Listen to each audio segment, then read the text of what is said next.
it will get hotter and hotter. It's time for the main event. The rematch from Saudi Arabia earlier this year that has taken the public by storm will be one of the bigger fights this year. It's all live on Sky Sports this Easter Sunday from right here in Birmingham. I'd like to thank our official partners, Betfred, Riyadh Season, Nat Prize Guy, Hell Energy, Car Finance 24/7, and Champion. And now, ladies and gentlemen, the main event on Sunday, 10 3-minute rounds in the light heavyweight division, the rematch, promoted by Ben Shalom and Boxer in association with Frank Warren of Queensbury Promotions. Introducing first, fighting out of the blue corner, he holds a professional record of 23 victories versus 6 defeats and 1 draw, with 10 of those wins coming by way of knockout. Fighting out of Sheffield, England, introducing the former Commonwealth middleweight champion, ladies and gentlemen, Liam Cannonball Cameron. Here he comes.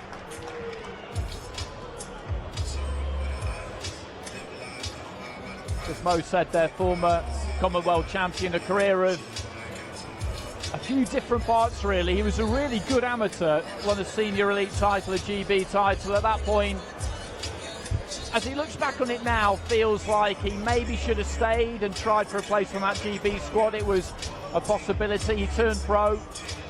A decent amount of noise around him, but picked up some early defeats that I don't think were really in the script. Then came the 4-year ban for cocaine use, which he disputed, but he had to sit it out, he had to serve it. It was a very, very difficult time for him. He went to some dark places, to say the least. There was the loss of his stepdaughter Tegan, who tragically was killed in a car crash, and there was just an awful lot really to overcome, but he managed to get back in the gym. There's been a good photo that's been doing the rounds of him training alongside Dalton Smith on his first week back, and you look at the size of him, the shape of him, and then you look at him now, and he's boxing southpaw up there, Matt. This is quite a standard sort of trick, isn't it? Ahead of a big fight, somebody's going to come in and just do something a little bit different. He's capable of it. It's something he can do, but maybe just messing with it a bit. I would say so. I mean, listen, that doesn't mean he might not switch southpaw momentarily in a fight, but I don't think he's going to come out and box the whole fight southpaw by any stretch. I think the tactics will be pretty simple. I think he's going to come out and take the fight to Ben Whittaker and try and walk him down, not in a gung-ho reckless manner, but in an educating pressure kind of way. I think he's going to try and make Ben work harder than he wants to, and then hope to catch up with him in the second half of the fight. I think early on you're going to say you'd have to favour the early rounds, should be Ben Whittaker's, because he's faster, he's got more range. It should suit him, as fatigue and intensity and all that plays a part. That's when someone like Cameron, you'd imagine, will be looking to kind of put his foot on the gas and come on second half. I make you absolutely right, because I'd love to know what was going on in his head in the first few rounds of that fight against Whittaker, say when we got to rounds 4 and 5, because he was probably thinking to himself, I can't believe this, but he's fighting my fight, he's making this job, which I always back myself to be able to do, but he's playing right into my hands, because, as you say, he does bring educated pressure. He takes his space with that front foot, he creeps in on you, nice tight guard, doesn't slip much, blocks mostly, but does ride punches. He doesn't just come forward and take everything full force on the way in. And the idea is, as soon as he gets close enough, he'll let his hands go, and he's got a good solid chin on him. He's a here's what I do, now you try and stop me kind of fighter. And although you know what he's going to do, it doesn't make it easy to stop it. No, and also, Ben hasn't shown so far anyway that he's got the power to deter him. But, you know, he might have the speed and the movement to outmaneuver him. But in terms of doing that at a pace that you're comfortable of sustaining over the distance, that remains to be seen. And that's the absolute key to it, really, isn't it? Because he tried to have it with Cameron in the first fight, and it was going wrong. It was going wrong, and it would have required quite a turnaround from Whittaker in the second half for him to have won that fight. We've seen a lot of fights, and sometimes you feel like you've seen the movie before, and we felt like we knew what the ending was going to be to that film back in Saudi Arabia. Now, what Cameron will have emerged knowing from that first fight was that the Ben Whittaker of that night didn't have power that could really trouble him. And he'll be thinking that he's going to get the same guy again. Won't necessarily be true, because he's with a new trainer now, Whittaker and Andy Lee, somebody who was taught to punch hard by Manuel Stewart at the Kronk. He knows it's perfectly possible to teach someone to punch harder, and with the kind of mechanics and balance that Whittaker has got, he's a prime candidate for it. I guess it's just a question of, is the 8 weeks or 7 weeks that they've had together long enough to get that extra bit of power, so that when Cameron tastes it on Sunday, it's different to what he tasted the first time around? Well, we're going to find out. But certainly if I was Cameron, I would have myself mentally prepared for a better Ben Whittaker. Liam, drama has surrounded this fight since the moment you and Ben flipped over the top rope in Saudi. How happy are you to finally be getting back in the ring to fight him? Finally, I can't believe it. Finally took this long, but thank you everyone for coming out. It means a lot, you know. As far as confidence, you've said that this is the most confident you've ever felt going into a fight. Why is that? Because I've learnt a lot about myself in the last 6 months. I believe in myself. I know why I'm here. As a little kid, picking that boxing news up at 9-year-old, I pictured this moment. I prayed for these moments, and they're here. How can I complain? How have you found the fast rise in popularity? There's a lot of people here today even that will be rooting for you to win. Yeah, there's a lot. There's a few Birmingham people wanting me to win.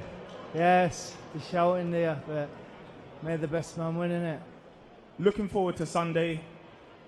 What version of Liam Cameron has to be there to win this fight? What do you have to do to beat Ben Whittaker? Like I said, I'll my best version will be coming out, and that's all I pray for. Looking forward to it. Good luck. I find him interesting, Cameron, Matt, from a kind of psychological standpoint, because that was kind of classic Liam Cameron. He's quite humble. He is happy to, acknowledge the crowd, all those kinds of things. But then he just slips in the fact that there's quite a lot of people from Birmingham who actually want him to win. He said that on the gloves are off. He just manages to put in these little digs, these little body shots, these verbal jousts that are aimed to kind of unsettle and annoy, and you can see it. He's quite good at it. Yeah, and it's quite matter of fact, isn't he? He's definitely very humble, but also quite matter of fact. So I don't think he'll get swayed with hype in a good way or a bad way. You know what I mean? He's quite level-headed. And just looking at him away to our right-hand side, he looks in good shape. He looks well. First time around, he was at middleweight, super middleweight, now at light heavyweight.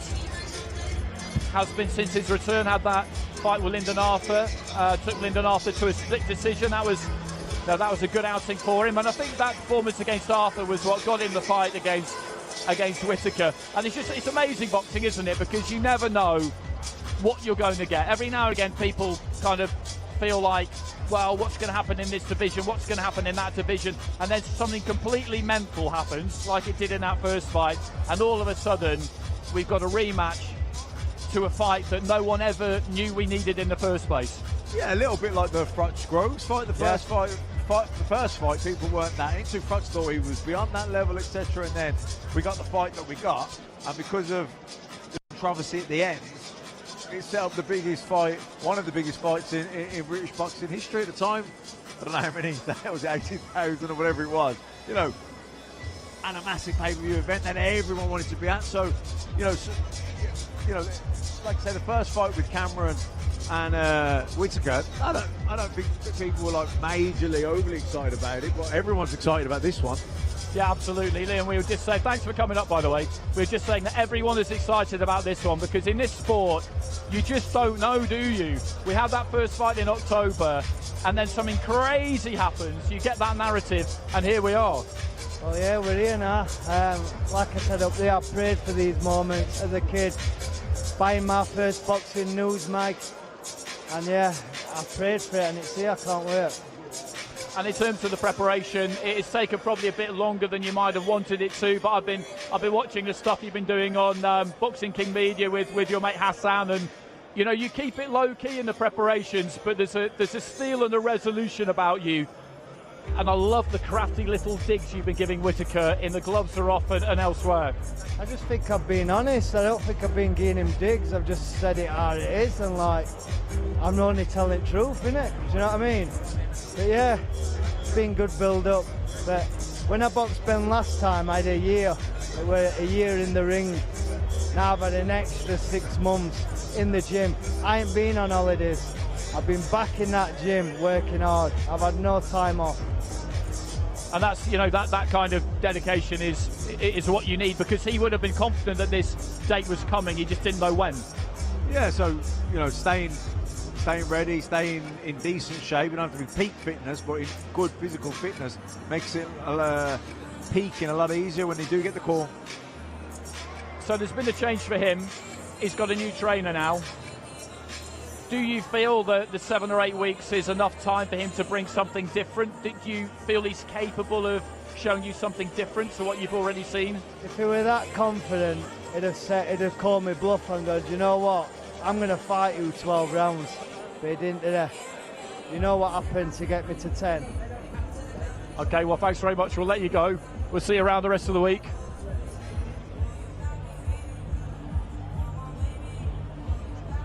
As he says there, he feels like he's just been telling the truth.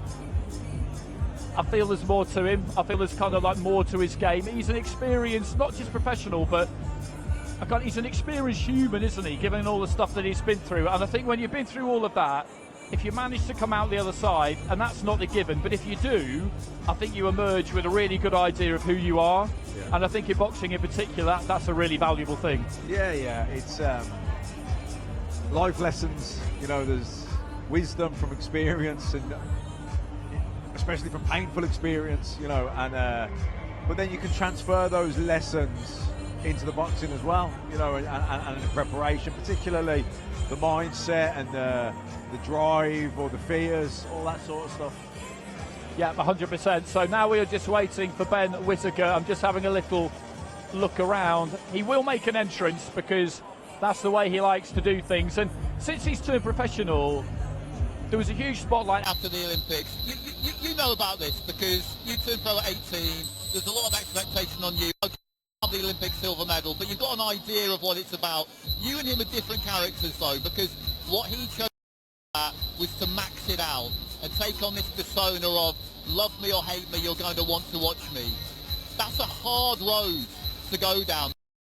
Very few people that I've come across who genuinely what people think, and he will have found out in the last 6 months that things can turn really quickly. Yeah, it is a very interesting point, because I suppose I'm going to say, like, you know, the likes of Naz, I genuinely don't think really cared what people thought of him, but I don't get that feeling with Ben, like, because Ben Whittaker's persona, ring persona, is very different to Ben actually as a person. You know, I think that's why he probably felt a bit, you know, when you said he was disrespectful, I think that probably hurt him, because he's not a disrespectful person, but his ring persona was disrespectful, let's say, to his opponent, like I make you right, but I understand why it probably affected him negatively, because he's not a disrespectful person, he's a nice guy. So his ring persona and who he actually really is are quite different people. So I wonder how the real Ben, you know, being all the criticism, all the flack he's received, how's he taken that? And it sounds kind of mad to say, but I think it is accurate. It's early in his pro career still, but this is a massive night for him. If he doesn't manage to win the fight on Sunday night, then that doesn't mean that he can't go on and achieve things. But as you said right at the top of the show, you feel like he's probably not going to go on and do the things that he wants to do, which is become an absolute star of the sport, a unified champion, a pay-per-view attraction. But there's a good chance that this situation he's almost backed himself into, in a way, is exactly what he needs, because if he is the diamond that we think he can be, pressure makes diamonds, as people always say. Maybe this is what he needs to happen. Definitely, I agree with all that. he feels, you know, he's beyond this level, that he's destined for all the way world champion, superstardom, and people, you know, underperforming, not getting up for fights, that could be a problem. So, you know, that isn't going to be a case in this fight. You know, in a lot of ways, you could say his career is on the line. But like I say, a loss wouldn't mean he has to retire, but it probably means the road back to the superstardom, where the trajectory he's on, is probably a while. You know, it's a hard road back. So he's on his way into the ring now. And now, ladies and gentlemen, in the ring, undefeated, 8 victories versus no defeats and 1 draw, from Darlaston, West Midlands, England.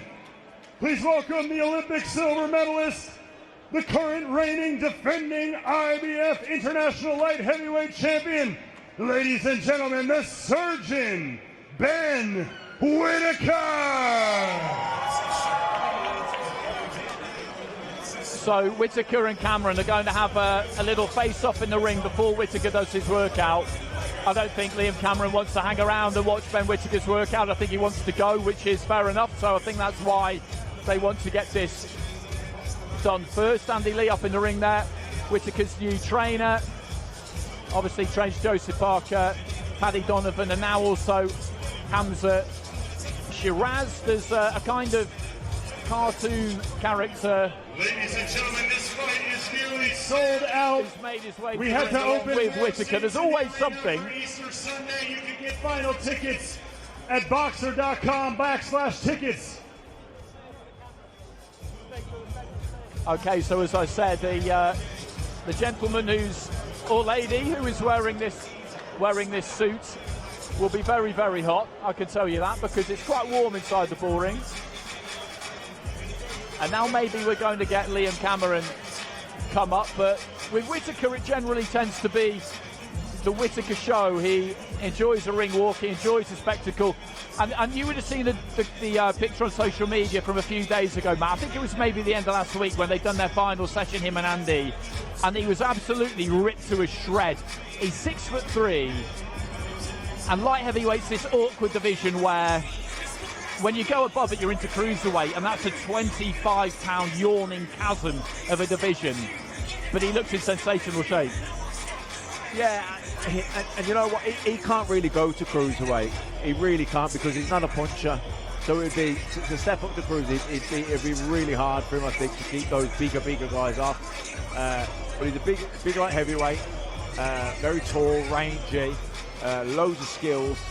And he's going to have to use those skills if he's going to outmaneuver, outthink, outbox Cameron for the 10 rounds. He needs to be on point. He needs to perform as we believe he can. Those gloves just being pulled on. So Andy Lee had Joseph Parker in Saudi Arabia on February the 22nd, then Paddy Donovan in Belfast on March the 1st.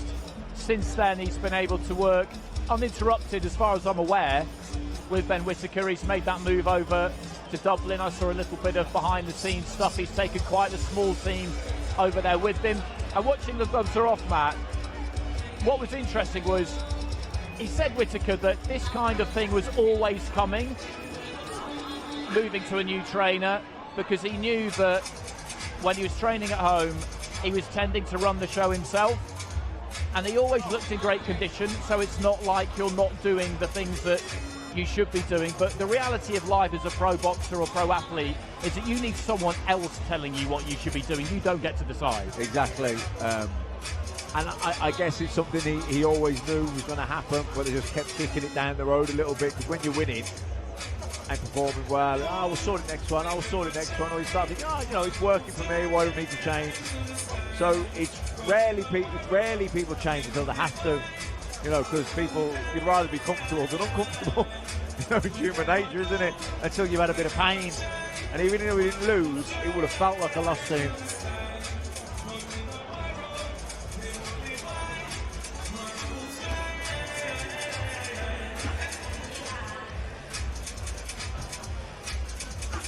I've not seen any kind of training footage out of the gym. I think they've kept it very much under wraps. They train at Ballybrook in Monkstown, and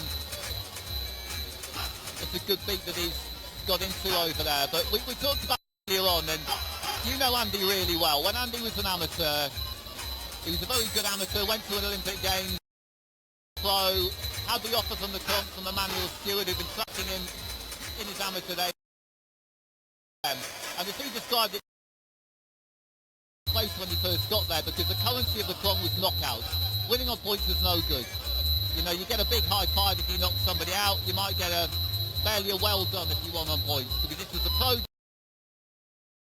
Get it done inside the distance, and they taught him how to punch hard to the point where he's remembered now as a knockout artist, really, Andy, isn't he? Yeah, big time. So he knows that you can teach someone to punch hard, and that's really what we feel like he needs to do with Whittaker. It's not the only thing, but if that power can be improved and increased, then that's a big thing. Yeah, look, we know Ben, he's a box of fun.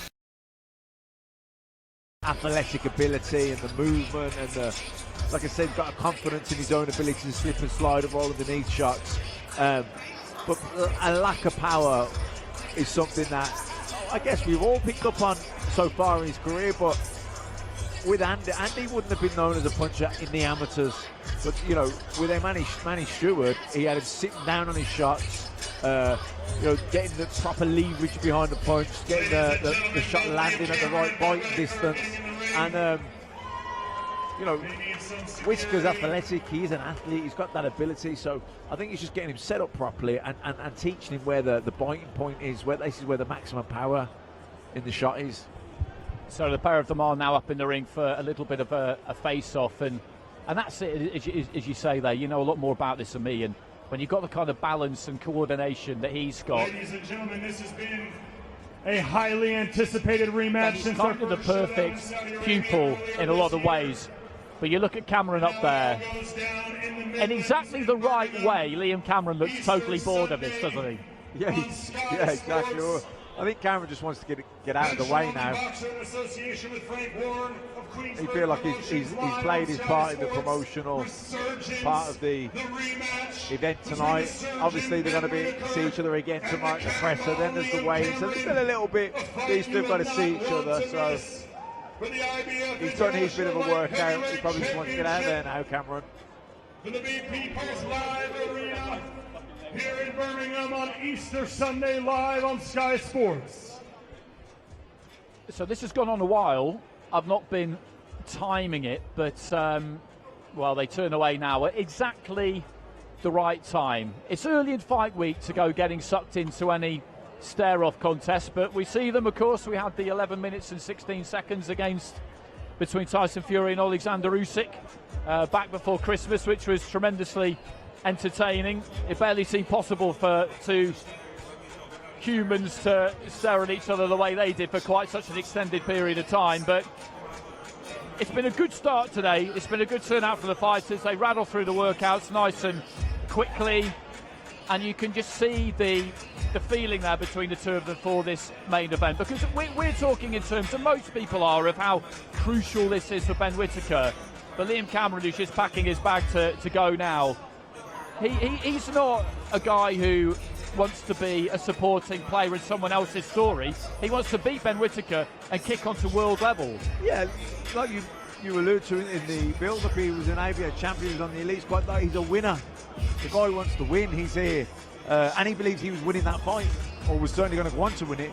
And this, to get a win on Sunday night, will catapult his career, and particularly with the layoff that he had with the ban, I'm pretty sure he's a man that's kind of making up for lost time. So, yeah, we're, you know, most people here in Birmingham, they're probably on the Ben Whittaker train, but Liam Cameron's on the Liam Cameron train. Yeah, he absolutely has, and training out of that Steel City gym. He started there, went to the Ingle gym, then came back there. Grant Smith, Piers Gudgeon, they've got a really good setup there. He feels very, very at home. And it's been a long time coming as well. I think he was wondering at one point whether this would happen, but as I understood it, Whittaker was always adamant from the beginning that this had to happen. Sometimes, in recent times, there have been occasions where you felt the fighters took rematches where they didn't necessarily need to do it next, but not this one. Right from the start, you said, look, he's got to roll this back, and he's got to do it straight away. I don't think Ben Whittaker could have moved on in his career and justified the hype if he didn't put this to bed. You know, I think for him to move forward, he has to deal with Liam Cameron. And how do you think, it's a difficult question because I'm asking you to put yourself into the kind of head of another human, but how do you think the last few months have been for him? Because you mentioned earlier on that you feel like the persona is maybe not quite him. He went very quiet on social media, has done very few interviews, but he's had to live in his own head all of that time. He's been waiting for this chance to show everyone that he is the real thing, but it's taken some patience, I'd imagine. Yeah, look, he's human, so he'll have self-doubt, and he'll also have self-belief, and he'll look back on tough times in his life and his career, and times when he came through those tough times and through those challenges, and when he was doubting himself, but then he went on to achieve, and he'll be sourcing confidence, I imagine, from past challenges that he got past. You know that, so you know he didn't just land here. You know what I mean? He's here because he's achieved. So if we're looking back on that, around this fight has been met with Radio silence from you. Is that your way of saying the time for talking is done? It's work time, baby. My hometown, near enough. Midlands boxing's back, and I'm excited to show what we do. a couple of changes this camp. You've added Andy Lee, a fantastic trainer. How has that relationship gelled, and how will that help you come Sunday? It's an amazing combination. You just look at his resume. He was a world champion. He's been in the camps with the Kronk fighters, and it speaks for itself. We've got a great partnership. It's like a father and son relationship, and the structure, the camp, everything's been there, so I'm excited. Liam's saying he's very confident, more confident than he's ever been going into this fight. You're always very confident going into a fight. What do you expect on Sunday? What kind of version of Liam, and what version can we expect of Ben Whittaker? I expect a victory, then we're going to get some curry goat straight after. Looking forward to it. Final prediction? W, and then we'll meet everybody backstage with some curry goat, plantain, dumplings, you know the score.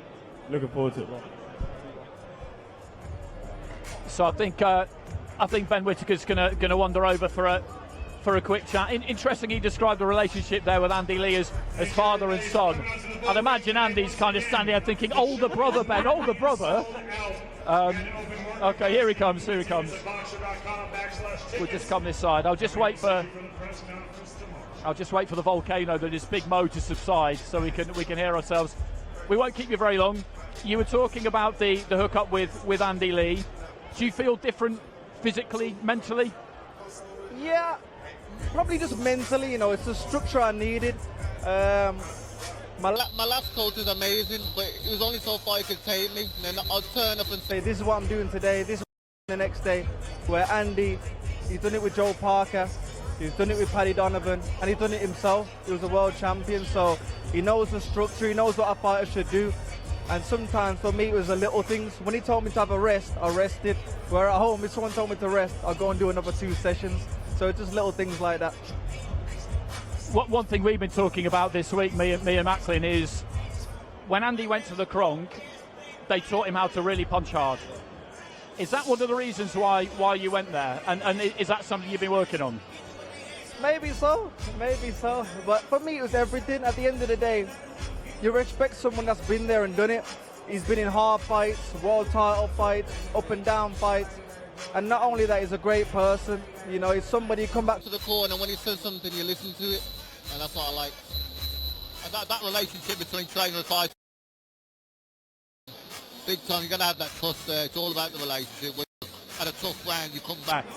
You want to, whatever that guy says to you, you can't be doubting it or questioning it. It's just got to go straight in, and you take it as gospel.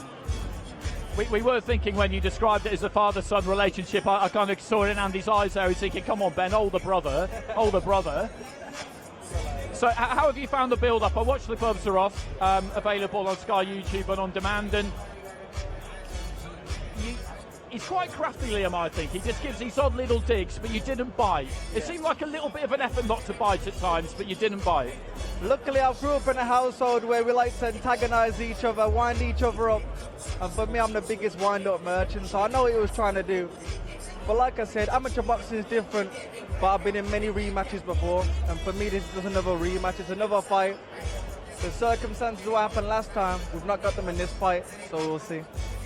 Have those circumstances, though, and this is the last one, have they conspired really to create an environment and an atmosphere here that really you need? I like it, yeah. I think as a pro boxer, you always want that face-off. You always want this little grudge match. You always want this little rivalry or whatever. And I've got it, and I'm excited. And I think me as a fighter, that's what I get up for. It's what I like to show out for, and that's what I'm going to do. Okay, thanks very much for joining us. We will wrap it up there. Thanks very much for tuning in, everybody. We'll be back with a press conference tomorrow. We've got the weigh-in on Saturday. Just keep having to remind myself that everything is a day later this weekend. And we go live on Sunday night, 7 o'clock, Sky Sports Action. And then we move over to main event. I think we're all over the place. We're all over several different channels. And as I've been saying throughout the course of this, do catch up with The Gloves Are Off, because there's no table flipping, but it just gives you an insight into the psychology of these two a couple of weeks ago when they came into the Sky studios. That's available on demand on our Sky Sports Boxing YouTube. Okay, from the ball ring, I bid you good evening. We'll see you again.